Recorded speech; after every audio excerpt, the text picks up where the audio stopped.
Vocês há uma leitura no Antigo Testamento. É um livro que talvez seja um dos menos lidos do Antigo Testamento. Levítico 4.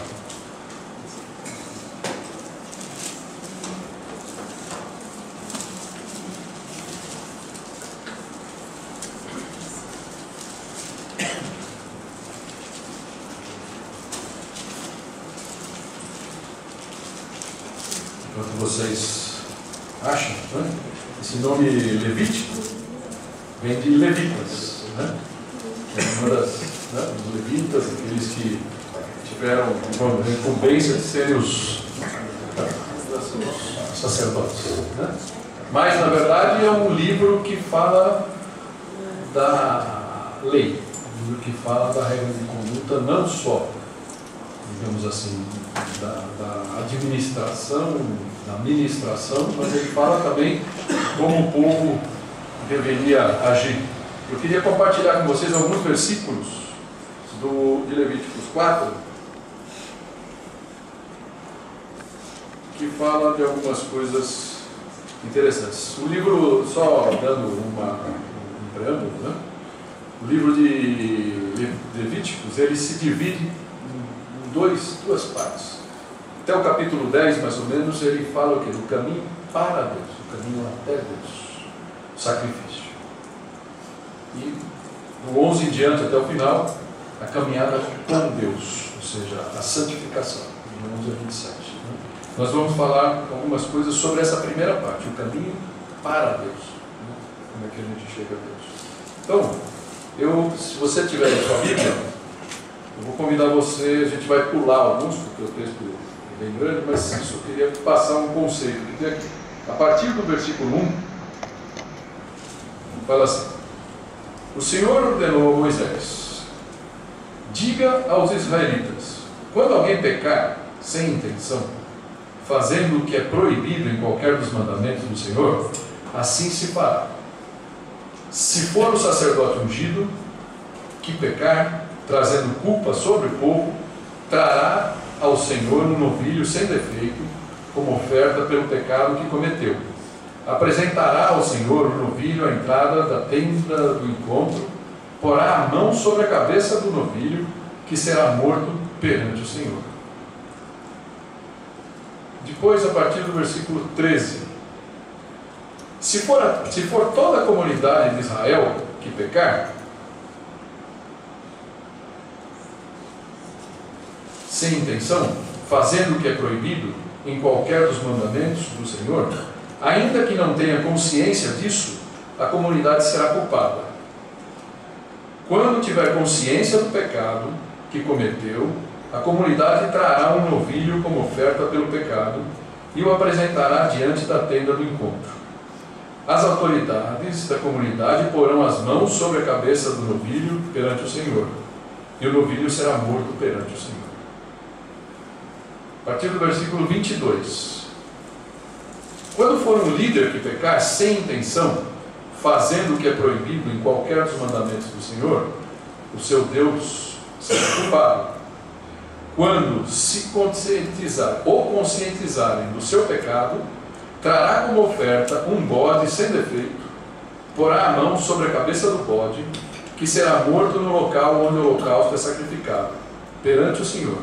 Esta é a oferta pelo pecado. Versículo 27. Fala assim: se for alguém da comunidade que pecar sem intenção, fazendo o que é proibido em qualquer dos mandamentos do Senhor, o seu Deus será culpado. Quando conscientizarem do seu pecado, que cometeu, quando o conscientizarem do seu pecado, trará como oferta pelo pecado que cometeu uma cabra sem defeito, porá a mão sobre a cabeça do animal da oferta pelo pecado, que será morto no lugar do holocausto. No finalzinho do versículo 35, ainda no capítulo 4, né? Fala assim: assim o sacerdote fará em favor dele propiciação pelo pecado que cometeu, e ele será perdoado. Vamos orar? Senhor Deus e Pai, nós te louvamos e te agradecemos, ó Pai, porque nós temos Tua Palavra.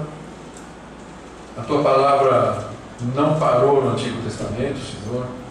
Nós temos todos os outros livros, as cartas, Senhor, que nos dão um panorama muito melhor, ó Pai, do que nossos irmãos naquela época, Pai, tinham do seu plano, Pai, do seu plano de salvação, ó Pai, do seu plano de resgate de cada um de nós, Senhor.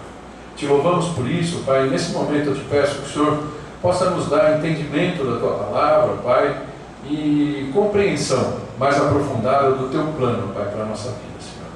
Que Teu Santo Espírito tenha liberdade aqui, Pai, possa nos usar nesse momento de acordo com a Tua vontade. Em nome de Jesus, amém?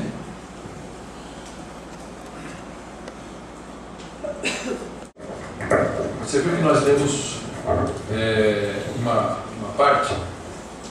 Se você pegar no capítulo 1, começo do capítulo 1, vai falar do holocausto. No começo do capítulo 2, ele vai falar de oferta de manjares. A partir do capítulo 3, ele vai falar de oferta pacífica. Esses três tipos de oferta eram ofertas voluntárias, ofertas de adoração, ofertas, digamos assim, que as pessoas faziam por gratidão, ou por colheita, ou por benesses na vida, ou por simplesmente adorar a Deus e querer entregar alguma coisa realmente, um sacrifício agradável a Deus. Então são aquelas ofertas que falam de ofertas de aroma agradável.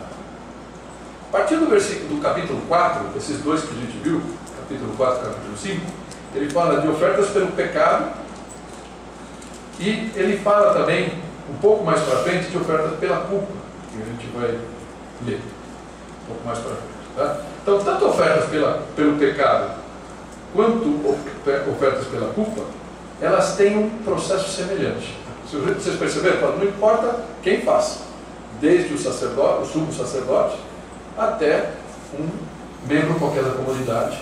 Se pecar, varia, tinha uma variação, digamos assim, né? Como ele mesmo diz, que o sumo sacerdote, quando ele pecava, a responsabilidade dele era muito grande. Ele estava pecando e o pecado era atribuído a todo o povo. Então, digamos assim, o animal que ele tinha que apresentar era um animal mais perfeito, mais caro, tal. Mas a partir daí, o processo era igual.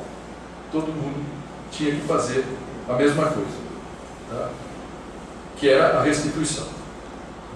Em ambos os casos, o processo era assim: se alguém pecar, o que fala? A consciência. E tomar consciência do seu pecado. Em alguns casos ele diz, se ele se conscientizar, em alguns outros casos nós dizemos, se o conscientizarem, ou seja, a consciência poderia vir de ser própria. No caso do sacerdote, se vocês lerem, não fala, ele percebe o pecado, e aí ele se arrepende, reconhece o pecado e toma ação. Uma pessoa normal, de repente por ignorância, por fraqueza, naquele momento pecou, certo? Alguém pode chegar, tanto uma pessoa, um membro, digamos assim, um sacerdote ali, um membro da igreja, ou mesmo uma pessoa de fora, olha, você me fez isso, e aquilo serviu de consciência. E então aquilo era o foco desses dois sacrifícios: oferta pelo pecado e oferta pela culpa. A única diferença que tinha entre oferta pelo pecado e oferta pela culpa, oferta pela culpa tinha uma restituição. Você fez um dano para alguém, alguma coisa, você tinha que, tudo bem, você pede perdão, a pessoa te perdoa, mas você tem que reparar o seu erro. Esse era o conceito que estava aqui por trás. Todos eles tinham isso então. Pecavam, tomava consciência, reconhecia o erro, certo? E aí uma palavra-chave, a gente já tem falado bastante disso. O que é o erro? Qual é o nome do erro? O nome do erro é pecado, certo? Então, reconhecia o seu pecado, buscava o perdão. Como é que ele buscava o perdão? Fazendo essa oferta. Não importa quem ele fosse, acabava todo mundo fazendo a mesma coisa, o mesmo procedimento, tá? E qual era o importante? para que a oferta fosse aceita e o processo fosse iniciado, o pecador tinha que fazer o quê? Não sei se vocês perceberam na leitura. Fiz de propósito, a gente leu 5 vezes a mesma coisa. Ele pegava aquele animal, o animal variava de caso para caso. Tá? Tinha até alguns casos que, dependendo do bolso da pessoa, ele podia comprar um animal mais barato. E aí, na hora de entrega daquela oferta, para perdão dos seus pecados, o que ele fazia? Ele tinha que pôr as mãos, ou uma mão, ou as 2 mãos, sobre a cabeça do animal. E aquilo era, digamos assim, a transferência, vamos falar assim, certo? Você falava, eu estou aceitando o meu pecado. Então tem 2 coisas que são interessantes nesse processo, né? O que era aquilo? Aquilo era uma espécie de um símbolo. Então a primeira parte do símbolo é a intenção. Qual era a intenção de tudo isso? Porque se você parar para pensar, vamos pensar hoje, né? A gente está bem distante daquele momento, daquelas coisas que eram feitas. Era um negócio muito pesado, não é? Imagina, você tinha que ir pelo menos uma vez por ano, não importa onde você morava, você tinha que ir lá, perto de Jerusalém. Tá? E antes, porque isso aqui quando foi feito não tinha nem Jerusalém ainda. Você tinha que ir para o tabernáculo, era todo um processo, e caro também. Imagina aquele negócio, o animal sendo morto, tinha que separar, parte, um churrasco constante lá na porta do tabernáculo. Né? Então aquelas partes que eram mais corretas, que tem parte aqui em Levítico, que explica o que fazer com cada parte, porque elas tinham que ser queimadas fora do próprio, não é da cidade, mas do arraial. Né? Tinha que ser queimado fora, outras partes eram feitas ali. Era um processo complicado. Então isso, eu estava querendo lá atrás já mostrar alguma coisa. A gente vai explorar um pouquinho isso. Então o que era isso? Nessa intenção tinha 3 coisas na verdade. Primeira coisa então, a intenção do símbolo. Era uma confissão do pecado. Primeira coisa. O que é? Você falar assim, ó, se eu não tiver consciência de que eu pequei, não precisaria fazer oferta, né? Certo? Essa oferta é específica para quem reconhece que pecou. Tá? Todo judeu tinha mais ou menos essa consciência, pelo menos uma vez por ano ele tinha que sincerizar a conta dele lá, certo? E falar, eu pequei e vou lá pecar, tá? Vou lá pagar. Tá? Devia também dizer por que aquela vítima, certo? O cordeiro lá, o animal, estava sendo imolado. Ele ia ser imolado por quê? Então, era um reconhecimento verbal. Olha, está aqui o animal e ele pelo meu pecado dele X. Certo? E aí o processo era feito. Era uma confissão do merecimento do castigo. Certo? Então, a pessoa se conscientizava, via o seu erro, falava, quero acertar minha conta com Deus, e se conscientizava que era merecedor daquele castigo. E com essa consciência ele chegava lá e punha a mão no animal. E esse processo então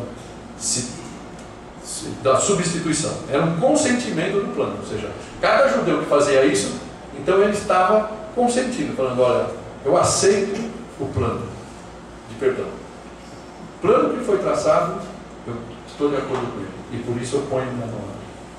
E esse carneirinho, esse bode, está recebendo então a minha culpa. E graças a Deus por isso, ele morre e eu não.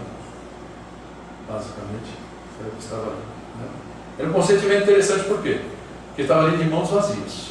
E nesse processo não adiantava. Nesta hora, podia ser o sumo sacerdote, poderia ser um sacerdote, poderia ser um líder qualquer, certo? Ou um simples cidadão. Naquele momento, não tinha anéis, nem anéis nas mãos, e ele estava lá como homem ou mulher puramente. E, como qualquer ser mortal, assumindo sua culpa e recebendo aquele perdão. Portanto, uma aceitação de que não havia outro método, não havia outro perdão, não havia outro meio de perdão. Tá? E última coisa, dessas 3 que eu falei, 3, né? A última coisa era o estado de dependência da vítima. Por que dependência? Imagina o seguinte, você comprar muitas vezes, aqui não aconteceu tanto assim, mas mais para frente, quando isso já era feito lá em Jerusalém, no templo, não é? algumas pessoas vinham de longe, não podiam trazer o seu cordeirinho, a sua coisa e tal. Então, muitas vezes eram compradas ali. Então, tinha sempre, no ambiente, na situação, acho que uma angústia se aquele animal ia ser aceito, porque tinha que ser sem mácula, perfeito. Então, você ficava meio na dependência. Por incrível que pareça, você dependia do sacerdote, que ia ali fazer a coisa, mas você dependia também daquela compra que você fez, daquela escolha que você fez para aquele animal ali. Tá? Então, era também uma situação de humilhação. Certo? O pecador dependia de que a vítima fosse aceita como propiciação dos seus pecados. O outro ponto interessante, então, a parte da intenção. O segundo é a simplicidade desse símbolo. Erudição do pecador, zero. Não havia nada mais do que aquilo. A vítima estava ali, certo? As mãos eram postas sobre ela, nada mais. Nada havia de mérito pessoal. Meus cursos, meu dinheiro, nada. Na hora da oferta, nem status social, nem religioso, nada. Era somente o homem e as mãos vazias. Simbolizava o quê? Sua completa identificação com aquela vítima, com aquele cordeiro, com o sacrifício. Eu deveria estar ali, mas graças a Deus eu não estou. Ele está por mim. Amém? Esse era o reconhecimento. A chave de tudo, portanto, no processo era o quê? O reconhecimento da sua falta e o arrependimento. Essa era a chave de todo o processo. Ok? Então isso é o processo que nós lemos em Levítico. O processo que Deus criou para fazer o quê? Que o homem começasse a trabalhar com algumas coisas que hoje nós olhamos para o plano, nós sabemos de Jesus, nós sabemos tudo o que aconteceu, e nós sabemos que aquele plano, ele não foi perfeito. Ele teve um momento histórico, ele teve um motivo. Qual era o motivo? De começar a preparar o coração do homem para essa ideia do sacrifício. Tá? Por quê? Porque a justiça de Deus requeria o quê? Um castigo pelo pecado. Certo? E esse castigo o que fazia? O sangue do pecador, ou de um substituto. Você com licença, eu vou levantar isso aqui um pouquinho, para eu ficar pescando aqui. Isso aqui vai mudar o...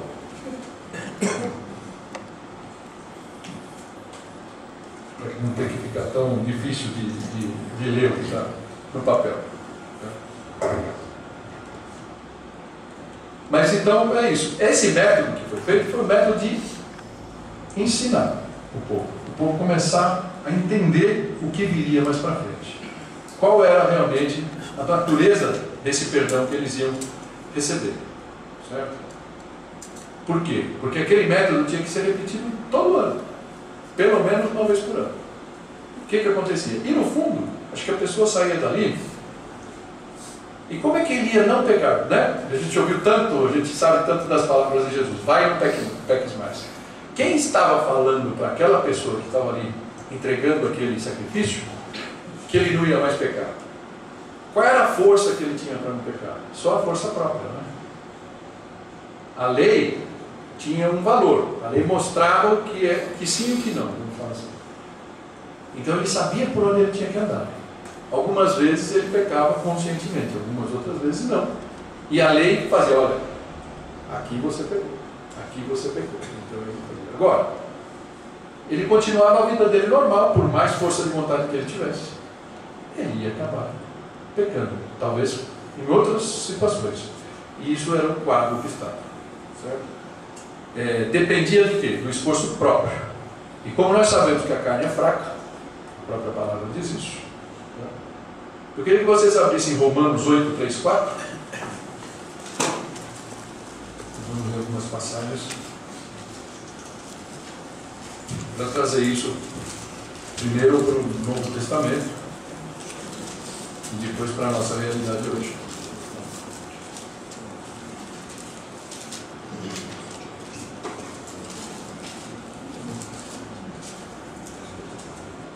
Romanos 8, 3, 4 diz assim: Porque aquilo que a lei fora incapaz de fazer, por estar enfraquecida pela carne, Deus o fez enviando seu próprio Filho, à semelhança do homem pecador, como oferta pelo pecado. E assim condenou o pecado na carne, a fim de que as justas exigências da lei fossem plenamente satisfeitas em nós, que não vivemos segundo a carne, mas segundo o Espírito. Ou seja, interessante isso aqui, né? Vocês viram que Paulo fala justamente disso. Jesus, próprio Filho de Deus, semelhança do homem pecador, certo? Foi entregue como oferta pelo pecado. Aquela oferta pelo pecado lá de Levítico 4. Aqueles carneiros e bodes que eram todo ano tinha que ser renovados, ou seja, eles tinham prazo de validade. O perdão deles tinha prazo de validade e aquilo era feito ciclicamente, sempre, sempre, sempre.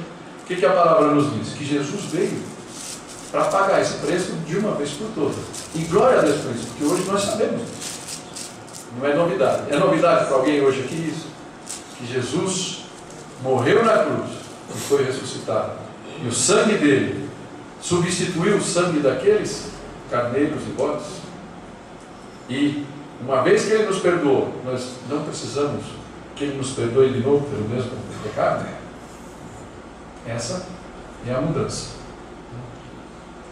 Isaías 53:6, se vocês não quiserem abrir, só um versículo, eu vou ler aqui. Fala assim: todos nós, tal qual ovelhas, nos desviamos, cada um de nós se voltou para o seu próprio caminho, e o Senhor fez cair sobre ele a iniquidade de todos nós. A iniquidade de todos nós. Eu vou ler de novo. Todos nós, tal qual ovelhas, nos desviamos. Cada um de nós se voltou para o seu próprio caminho, e o Senhor fez cair sobre ele a iniquidade de todos nós. Esse foi a incumbência, vamos dizer assim, a missão que Jesus acabou, o fardo que Jesus acabou assumindo, né? Que a lei não foi capaz de implantar no coração do homem aquilo que Jesus veio cumprir. Deus foi imperfeito? Acho que não.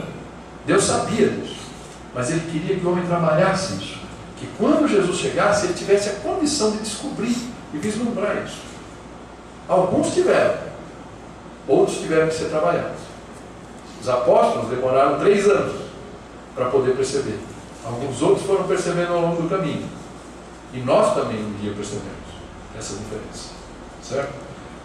Tem uma outra passagem, que se você quiser abrir, 2 Coríntios 5:21. Também é só um versículo. E eu vou ler aqui na versão da Ara, mas dá para você acompanhar no NVI também, não tem problema.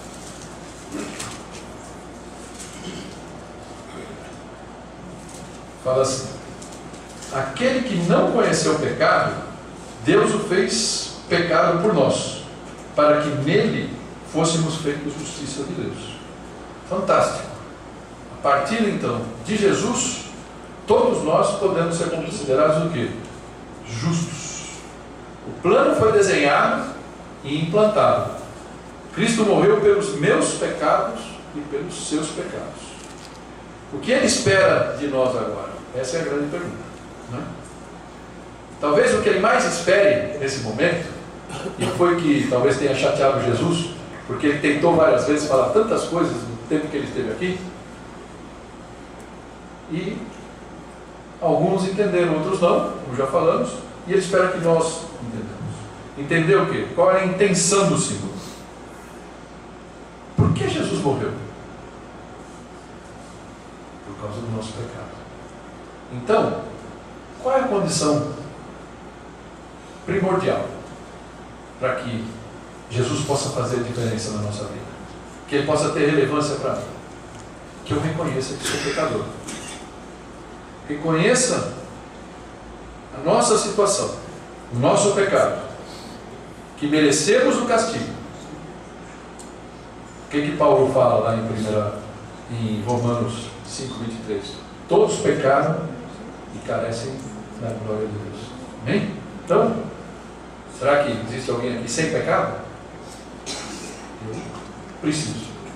Eu preciso da glória de Deus. Então, reconhecer a nossa situação, que merecemos o castigo, e aceitar o sacrifício de Jesus, que Ele morreu em nosso lugar. Aceitar Jesus Cristo como nosso Salvador. Esse é o primeiro passo. E outra coisa importante, que era o que acontecia, que era o plano de Deus, quando o pessoal depositava a mão em cima lá da cabeça do animal que ia receber, ia ser imolado. Sabe o que é? Descansar em Jesus. Ele morreu por mim e por você. Nós continuamos pecando. Graças a Deus por isso. Se você aceitou Jesus um dia, você está livre da opressão do pecado, do poder do pecado na sua vida. Mas você vai continuar pecando. Esse é um, digamos assim, um antagonismo. Como é que fala? Fomos salvos, estamos sendo salvos e seremos salvos. Durante esse processo, eu vou e eu escorrego, caio. Reconheço. Percebo que eu preciso de castigo. Eu merecia o castigo. Mas, glória a Deus por isso, Jesus morreu por mim. E eu posso entregar aquele meu pecado, novo pecado, a Ele, e aceitar por misericórdia, e voltar a descansar, e ter paz no coração, porque Ele já pagou o preço. Não é maravilhoso? Eu não sei, querido, se você já passou por esse processo lá atrás, da primeira vez que você levantou a mão, e eu tenho insistido nisso, vocês têm percebido, né? Se as coisas que vão acontecendo na nossa vida não tiram essa consciência, dessa sutileza, que é poder descansar na segurança de que Jesus pagou o preço. Você sabe que tem muita gente que não aceita Jesus, não aceita o cristianismo, porque eles acham o plano muito fácil. Quando você vai falar com alguém de um certo nível, um nível mais intelectualmente mais elevado, vamos dizer assim e tal, é muito complicado para essa pessoa, porque ela já fez tanta coisa na vida, ela conseguiu tantas vitórias, que quando você fala para ela, olha, diante de Jesus, nada do que você tem conta. É como se você tivesse nu, desprovido de qualquer coisa na frente dele. É assim que Jesus quer você. Então, seu intelecto, suas vitórias, sua carreira, as línguas que você fala, não contam para Jesus. Ele vai usar isso, por favor, me entendam. Ele vai usar isso em prol do plano dele. Ele fez com que você vivesse várias coisas. A gente falou isso semana passada, no kit, lembra? O kit básico que vem quando a gente aceita Jesus. Mas, a partir desse momento aqui, nós temos que entender que para a gente passar pelo crivo, nós temos que... Eu ouvi uma vez o Sival Júnior, que é um pastor, que acho que um dia, se Deus quiser, a gente vai fazer um curso com ele aqui na igreja, tá? Ele falou assim, ele fala no discipulado, ele fala, o que aconteceu? Ele fala o seguinte, o que aconteceria com você se você perdesse tudo? Você não tem mais nada para seguir. E aí, de repente, você não morreu, você precisa ter um dia de amanhã. O que você faria? Quando você se olhar no espelho, você só vai ver uma coisa. Você vai ver você. Aquele você que Deus fez. Aquele você natural. Aquele você sem nenhuma máscara. Sem nenhum peso, sem nenhum orgulho, sem nenhuma mágoa. Por quê? Porque Deus pode fazer isso com a gente. Infelizmente, algumas pessoas precisam passar por isso para despertar. Te levar num ponto que você fala, eu não tenho mais nada. A única coisa que eu posso ter sim é a fé que sobrou. E uma boa notícia, queridos. Essa fé, ela não precisa ser uma grande fé. Ela pode ser uma fezinha, como fala na Bíblia, como um grão de mostarda. Jesus não vai deixar você escapar. Vi uma figura outro dia que é interessante. Você pega uma criança com aquela mãozinha, aquele bracinho, uma colherzinha, porque senão ela não vai aguentar, um pouquinho de papinha e vai na boca, e de repente você pega um cara como eu, ou como o Michel, que é grandão, mais que eu ali, sabe, Michel? Colherão de sopa, né? Pop, enche a boca e tal, certo? Qual a diferença para a alimentação? Você fala, não, o Michel é melhor para se alimentar do que a criança. O que alimenta não é o tamanho da colher, não é a força do braço, é o alimento que foi ingerido, certo? Então, tudo que a gente fizer na igreja, na fé, que a gente falar, nós temos que lembrar sempre de uma coisa essencial: quem nos salva, quem nos perdoa é Jesus Cristo, é o sangue dele na cruz. Então, querido, eu queria falar para você isso, quase terminando, né? Vai ser cedo hoje. Não existe nenhum. Imagine que no céu já existem salvos, certo? Eu creio nisso. Não sei se você crê. Já existe gente lá. E vocês acham que tem alguém lá que foi salvo por algum outro modelo? Vocês acham que existe algum outro plano de Deus, um plano B, que vai fazer com que as pessoas cheguem no céu? Pelo menos a Bíblia não fala no plano B. O único plano que tem é o plano que Jesus fez. Certo? E nesse plano, a grande novidade para nós não é a quantidade da nossa fé que vai nos salvar. Uma pequena fé é tão eficaz quanto uma grande. Não é a medida da fé que nos salva, é o sangue de Jesus que você se apossa, e é isso que te salva. Se você puder se apegar a Cristo, ainda que fracamente, Ele não vai deixar que você escape dele, a menos que você queira, porque esse também é uma vantagem.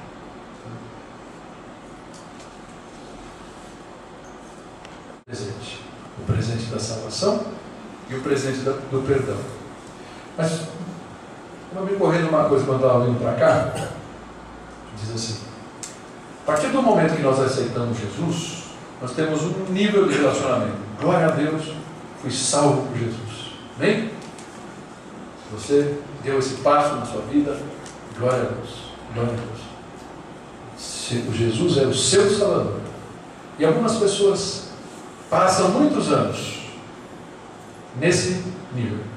Jesus é meu Salvador, Jesus é meu Salvador, e a sua vida segue, e Jesus é meu Salvador. Existe uma coisa que é uma profundidade de relacionamento. A gente não está falando de escadinha para subir, a gente está falando de mergulhar no conhecimento de Deus. Você mergulha e de repente você percebe um outro nível de relação, e você percebe, e o medo some da tua vida, e você fala: eu posso confiar nesse Deus também para tocar na vida. E aí você aceita que Jesus passa a ser o seu Senhor, o Senhor da sua vida, não só o seu Salvador. Comandar os seus atos, tirar o eu do banquinho e deixar que Jesus comande a sua vida. E aí a vida vai. A vida vai, você vai aprendendo da palavra, você vai seguindo, e tem um dia que você descobre um outro porão mais profundo. E esse porão é quando você começa a compartilhar os sonhos de Deus, os planos de Deus. Você consegue perceber aquilo que Deus está fazendo com você e através de você, à sua volta, na sua igreja. Então, o meu pedido a Deus nesse momento é que você tenha o desejo no seu coração de descer esses degraus. Descer aqui é provocativo, né? Porque a gente gosta de subir. Estou subindo, estou ficando melhor, estou isso. Mas a lógica do reino é um pouco diferente, não é? E quando você desce, você deixa um pouco do seu eu do lado de fora e você abre espaço para que Deus ocupe esse espaço. E eu posso garantir para vocês que a satisfação que isso vai dar a Ele e a você também é imensa. Quando você conseguir compartilhar a cada dia os planos de Deus, aquilo que Ele tem reservado para cada um de vocês e para mim também. Eu tenho tentado a cada dia. Tem dia que eu consigo mais, tem dia que eu não consigo. Mas eu queria deixar essa mensagem para vocês. Você tem consciência, ou melhor, Jesus não morreu em vão para você, certo? Você aceita esse sacrifício que Jesus fez, mas no seu dia a dia? Se você aceita, que Deus possa fazer essa obra e você possa ir tirando a cada dia um pouquinho mais de você, do centro da sua vida, e deixando que Jesus ocupe espaços. Amém, queridos? Essa é a mensagem que eu queria compartilhar com você, que foi a mensagem que Deus colocou no meu coração. Amém? E me fez chorar em alguns momentos nesta semana por causa disso. Eu não posso deixar que isso aconteça. Se Ele fez isso comigo, pelo menos eu quero dar a oportunidade que Ele possa fazer com vocês também. Não que você chore, mas que você possa desfrutar dessa relação, desse relacionamento com Deus, que te fez, que te ama, e Ele tem um futuro maravilhoso para você. Amém? Amém. Vamos orar? Senhor Deus, eu te louvo, Pai, te agradeço, porque o Senhor é esse Deus que fez esse plano, fez com que os nossos irmãos, os nossos antepassados de fé, creio que nenhum de nós aqui é judeu, Pai, de sangue, mas nós entendemos, ó Pai, que o Senhor começou essa linhagem, que hoje a gente chama de linhagem cristã, lá atrás com o povo de Israel, Pai. Lá no deserto, Pai, quando o Levítico foi escrito, Senhor. E o Senhor não fez esse plano, esse trabalho que eles tinham que fazer, ó Pai, com a morte de todos esses bezerros e bodes, carneiros, não foi em vão, Senhor. E eu sei também, porque a sua palavra diz, que o Senhor não se agrada de holocaustos, de sacrifícios, Senhor. Mas o Senhor se agrada de coração contrito, coração quebrantado. E a tua palavra diz que um coração quebrantado o Senhor não despreza. Ó Senhor Deus, que o Senhor possa realmente estar na nossa vida. Estou lembrando aquela passagem na Hebreus que fala: nunca te deixarei, nunca te abandonarei. Que cada um dos meus irmãos aqui possa ter essa certeza, Senhor. Como a música que a gente cantou antes, Senhor, aqui, e vai cantar também agora. Teu braço vai se estender, Pai, a nós, todas as vezes que nós precisarmos, Senhor, porque o Senhor se alegra disso. O Senhor não quer que os seus queridos sofram em vão. Eu sei que, Pai, algumas vezes será necessário que soframos, mas aquilo que o Senhor vai fazer, Pai, os frutos que serão gerados por esse sofrimento, tenho certeza que também são maiores, Pai. Por isso, nesse momento, Pai, nós entregamos e abrimos nosso coração a Ti, Pai. E te peço do fundo do meu coração, Pai, que o Senhor possa tocar cada um dos meus irmãos aqui, Senhor. Abre o coração deles, Senhor. E que eles possam entender, Senhor, que Jesus não morreu em vão. Que eles precisam desse perdão. Porque o Senhor amou de tal maneira a cada um de nós, que deu seu Filho unigênito, para todo aquele que nele crê, não pereça, mas tenha vida eterna, Senhor. Ó Pai, que eu possa chegar lá no céu, Senhor, e encontrar cada um desses meus irmãos, Pai, assim como tantos outros, Senhor, que eu conheço. E tantas pessoas, ó Pai, que não te aceitaram ainda, mas que o meu coração fica apertado, ó Pai. Eu gostaria de vê-los lá no céu. Então dá essa força para mim, dá essa força a cada um dos meus queridos aqui, irmãos, Senhor. Que eles possam fazer a obra que o Senhor tem preparado para cada um, Senhor. E que a gente possa sempre se alegrar, Pai. Não porque o Senhor dá coisas materiais a nós, teremos grandes vitórias profissionais, que eu sei que o Senhor também faz isso. Mas que nós temos vitória em Cristo, vitória na fé, porque valeu a pena Jesus morrer, pelo meu resgate e pelo resgate de todos aqueles que o Senhor colocar no meu caminho. Que assim seja, em nome de Jesus.